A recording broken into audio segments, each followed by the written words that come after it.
Welcome back to another episode of the Paycheck to Daycheck podcast. Today we're going to be talking about an interesting topic. It is learning how saying no can benefit your business. So I think in general, it's pretty hard for us as humans to say no to people when they ask us to do something for them or to give up our time or to take on more responsibility.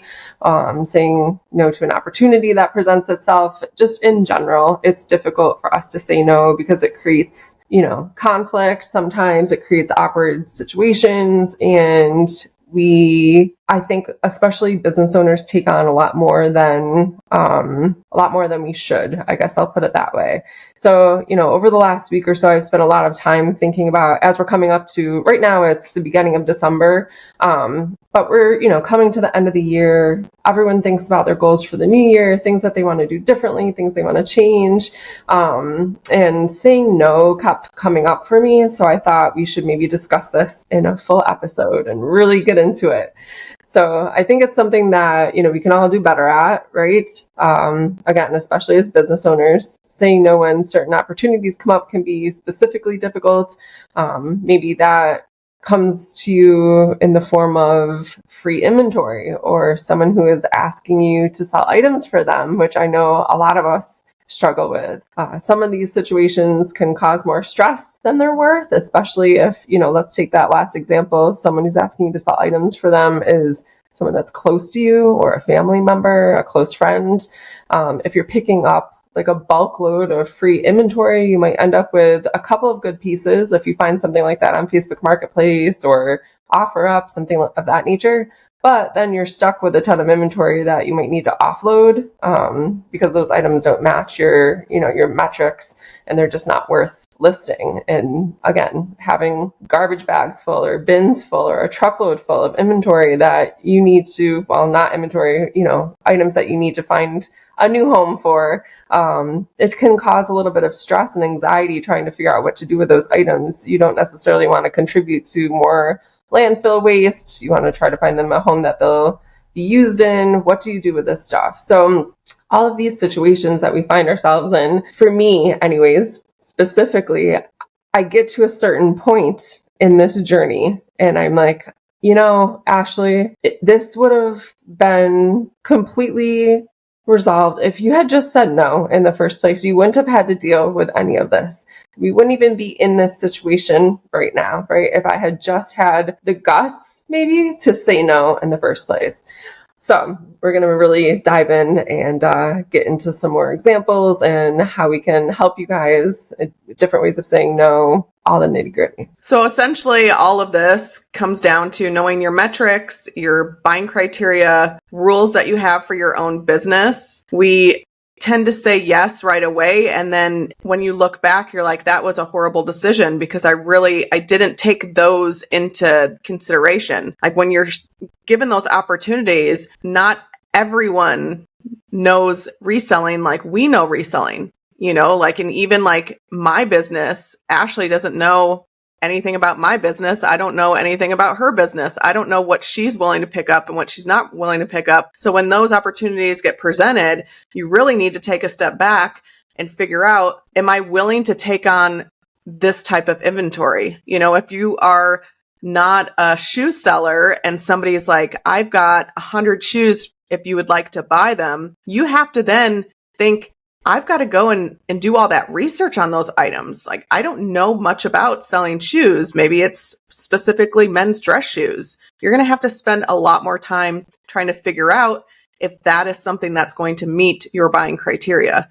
So that's something to really think about. And that's why you should have buying criteria and have rules for your business where you're not willing to spend over this amount per item, or you're not willing to take on items that just aren't going to profit you a lot of money. We've talked about that a lot in the last couple episodes, is that is something that's really important, is having some sort of metric where that's going to help you say no, because you know that that's going to be something that's going to be a waste of time. You're not going to make money. It might take a lot of time to prep those items, and you maybe don't have that time to do that. I know, when you were talking, the example came up in my head. I know that you guys have bought out a couple eBay stores in the past, and your example, even from reseller to reseller, like you said, my metrics are not the same as your metrics. Our businesses are set up completely differently. So even if an opportunity presents itself from another reseller, you still need to make sure that everything meets your criteria and it's a good buy for you. Or, if something's being given away for free, you don't want to take that on if it's complete junk. So I think that, you've mentioned before, I think a little bit, we've talked about how those experiences went with you buying out the eBay stores. You want to just give like a little refresher just in case people have missed those? Yeah, Casey's mom was out here, Bolo Brenda. Shout out to Bolo Brenda. She was out here visiting, and she's sitting on our back patio. This was before now we have a long extended patio, so she can sit out there and not sweat as much. It would be really nice if she would come back out and visit. But she was out there, and she always searches Facebook Marketplace. I mean, she's retired. She does eBay on the side. That's like her play money. She lives in Seattle with Casey's sister. So when she comes down here, I always give her some tasks. And I had a couple tasks for her. I wanted her to find me bar stools, which we never did find. Bar stools, by the way, are very, very expensive, especially on Marketplace. I found some, not to get off subject. There was we need 3 of them. So there was a lot of 3 and they were like $100 each. So it's really expensive. So I wanted to give her that task because I'm like, I don't have enough time in the day to look for bar stools. And then there was a couple other things that I had her look for, but she was looking on Facebook Marketplace for those items and came across somebody that was selling their eBay store. The person lived not even 2 miles away from us, very close. And she was looking through some of the items. They had taken pictures. Of course, it's really difficult to take pictures of all of the items that you have. We think about all of our bins that we have. And, so they took a couple pictures of like the insides of the bins. And she's like, I think this might be really fitting for you guys. So we went to the person's house and come to find out during COVID, it was a couple, they had kids. They started reselling. And while they were reselling, he was going and getting his real estate license. Well, since then, he had gotten his real estate license, therefore wanted to get out of reselling because he wanted to focus on real estate. I think they started off at like $4,000 for everything. Casey and I were like, there is no way that we're going to pay that much. We ended up agreeing on $2,200, but there were some things that I feel like we could have done better. We didn't really look through all the bins. I think that was our mistake. We were just kind of looking through a couple and we're like, okay, well, if we look through a couple and there's good items that we would probably have bought at Goodwill or garage sales, then the rest of the inventory has to be good, right? That was our mindset. We should have also looked at their eBay store because they still had everything listed.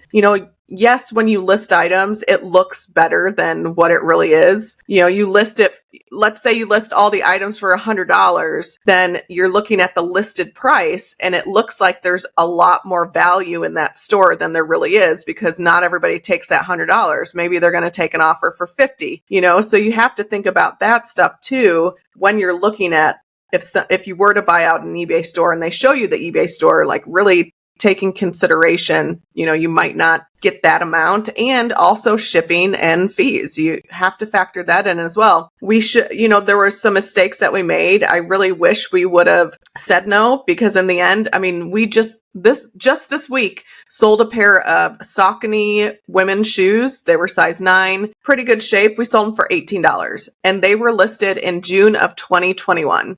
And we have so many items like that. We went through all their inventory and there were many items that we had to just not even list because once I got to them, I'm like, that's not something we would have picked up. There's not a lot of value. I'm not going to waste my time. And I think that's really the big thing is, especially when you acquire a lot of inventory, what is your time worth? Unless somebody has like an eBay store where they have really high ticket items, those people are probably going to sell through that inventory because they probably got it for cheap. It's high dollar. They're going to sell through it and be done with it. So the stores that I feel like are selling all their inventory, I think they're just kind of mediocre. And maybe I'm wrong. I don't know. That's just what I've seen based on like the Phoenix area and people trying to get rid of merchandise and all their inventory. Yeah. I think that's a great example. And it's so easy for us to kind of get caught up in the excitement, right? Like you found an eBay store. My example of this would be I'm majorly guilty of picking up free items I find something on Facebook Marketplace or OfferUp or my local neighborhood page on like Nextdoor or something. And I'm like, Brian, go get your truck. We've got to go get this like right now before someone else gets to it. And it's like the competition, right? And the excitement and the adrenaline. And then it sits there. It needs to be cleaned or it needs to be fixed or whatever needs to be done to it before I get around to taking pictures of it and listing it. So then usually what will happen is I never list the items, or I end up listing them later, right? Later than I should. And by then they don't meet my metrics. So they end up not selling. And then I have to put them out there for free again, or try to get rid of them or something. I am claiming this now in 2024. I'm 100% done doing this. I'm not doing it again. You will not see Ashley browsing Facebook Marketplace looking for free stuff that doesn't meet my metrics that I'm not going to list. I'm done doing it. I would rather spend my time sourcing items that do meet my specific metrics and that I know are going to sell. I don't want these things to end up in my death pile. I don't want them taking up room. And I know that a lot of them are just going to end up, like I said, not listed and then sitting around for who knows how long. And I'm finished with it. So that's what I'm claiming for myself for 2024. And if you're doing the same thing, definitely let us know. We don't really look for free items. I mean, the free items are usually for like our home.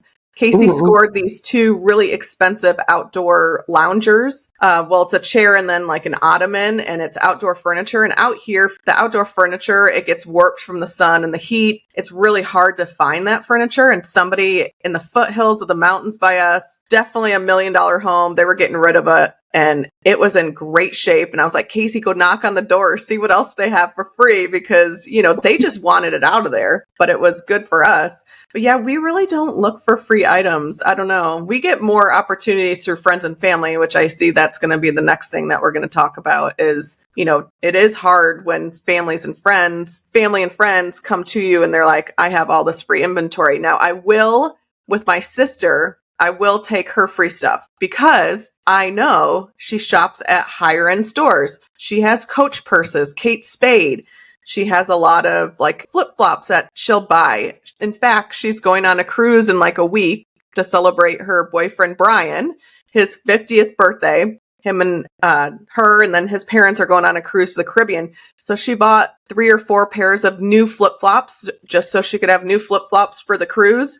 But my sister, she's very well off. She has been very successful. She's a nurse. She can do that kind of stuff. And so a lot of times she buys new things and wants to get rid of the old thing. And she's like, I'd rather give it to you than go and donate it to Goodwill, which I'm like, just pretend like I am your Goodwill. Like I will happily take your stuff.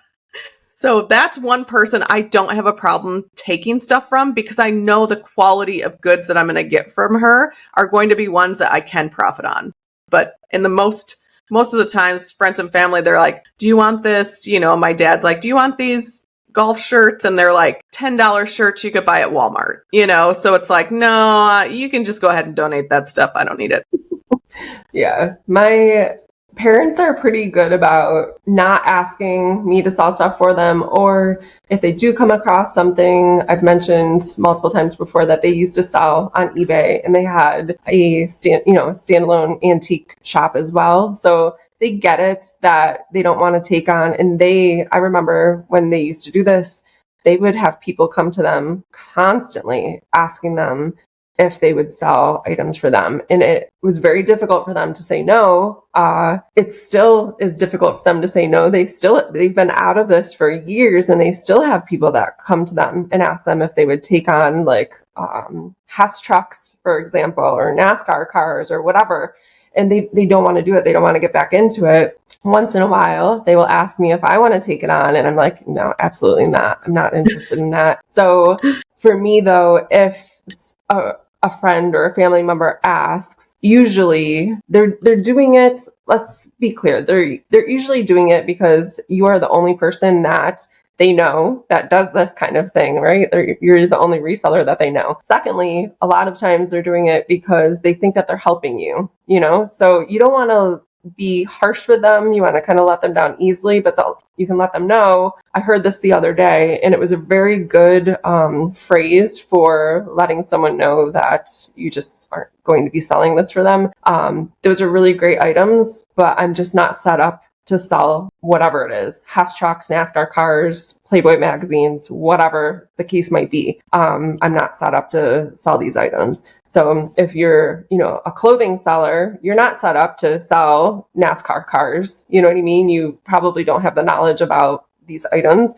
So you would have to factor that in. You'd have to maybe change your photo setup, your listings, all that stuff. So that's just a really great way of letting someone know, hey, these are great items. Maybe you can find someone else that is set up to sell them, but I'm personally not able to. I'm just not set up. My business isn't set up this way.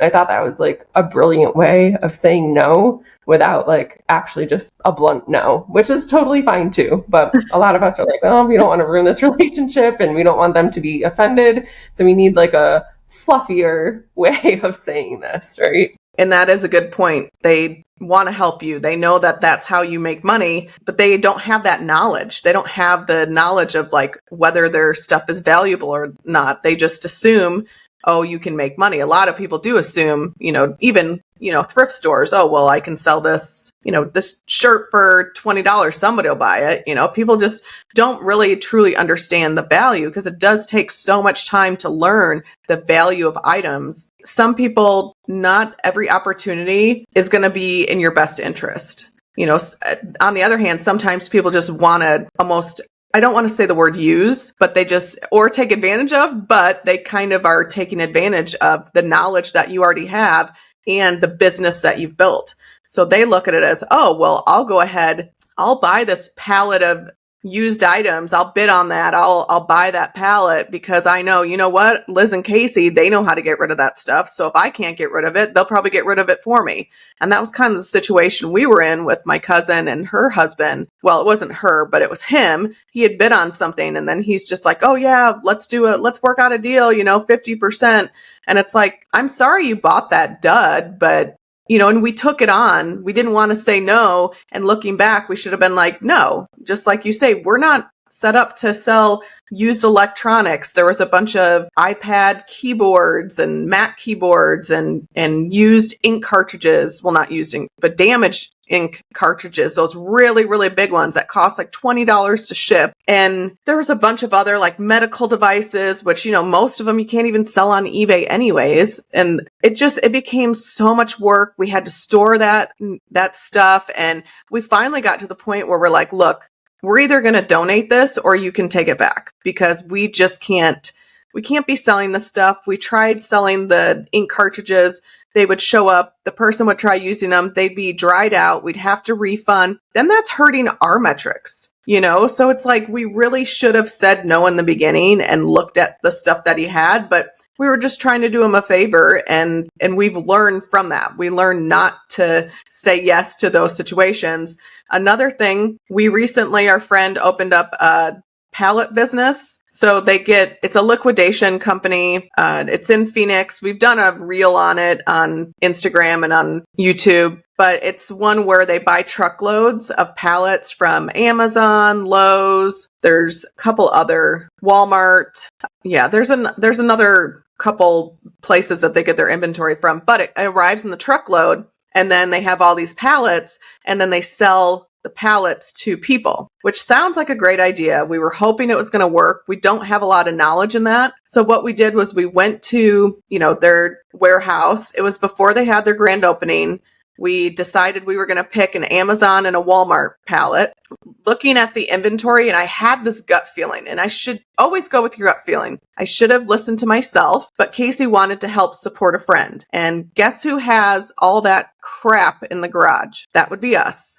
Because the Amazon pallet, nothing but cheap private label products, non-branded. You can't resell it. We're going to have finally a garage sale this weekend because it's going to be nice. It's not going to rain. It'll be a little cooler, but we're going to have to sell that stuff at the garage sale and hopefully recoup our money. Each pallet was $500, $600, maybe even a little bit more. I mean, we got pretty much ripped off, but they were brand new in the pallet business and didn't know any better either. They totally even though we got a discount, we shouldn't have paid more than $300 for those pallets. And then the Walmart one, it'll be a little bit more fun because the Walmart boxes, we can open them. So we can do an unboxing for the Freeway Flipper YouTube channel.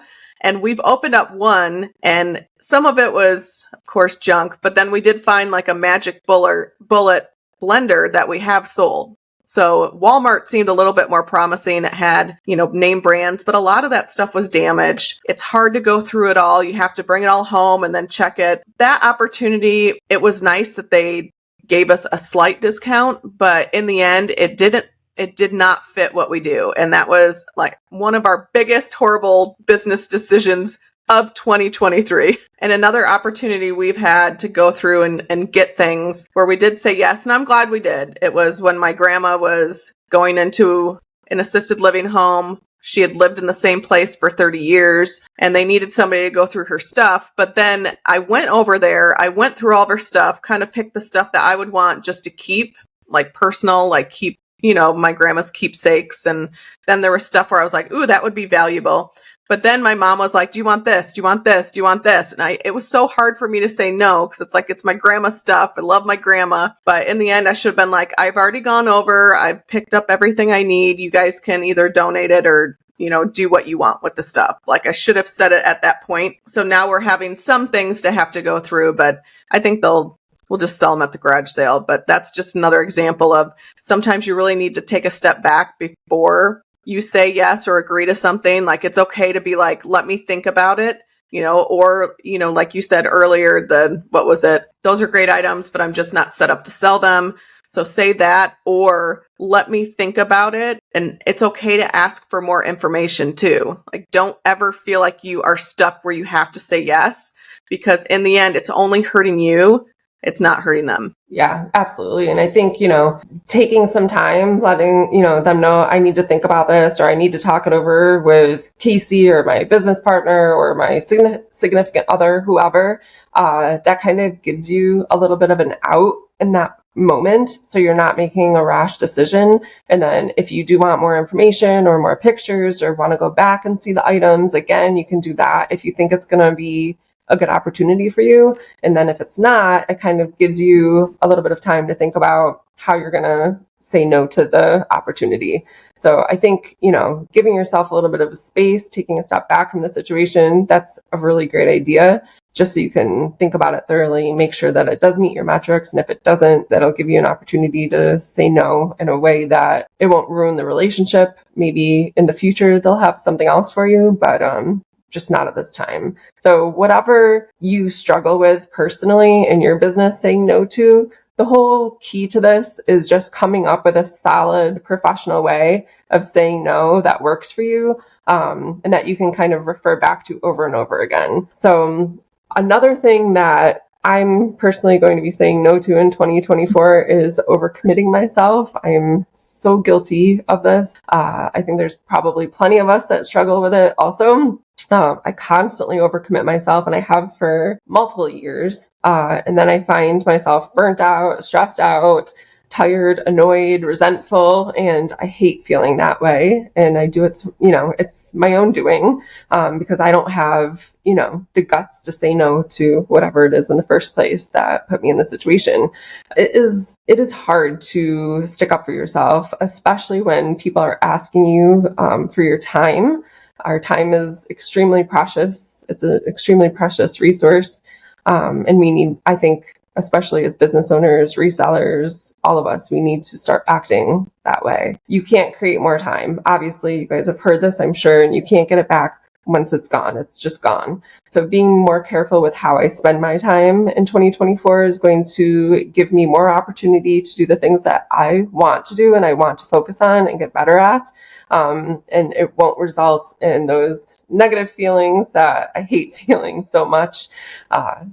So that's definitely something that I'm going to work on. Yeah, for me, it's not just in the business, it's me in my personal life. I have always had a really hard time saying no. I think especially now that we're in our early 40s, we don't have children, but we were financially better off than we've ever been. Like your 40s are pretty good. Your 30s, you're still trying to figure it out, still trying to get established. But the 40s, hopefully if you're listening, you're like, you feel like me, like I feel just more established, like I have my shit together. But we have more friends. Our friends have kids, and on the weekends they have so much stuff going on. They don't have time. People sometimes turn to us because they know we don't have those responsibilities. So they're always asking us, do you want to go to this concert? Do you want to come over for dinner? Do you want to go do this activity? Do you want to go do that? And they come to us because they know we have the time. But in the end, I don't want to be that busy. Like, I like staying at home. Like last weekend, we could have gone to a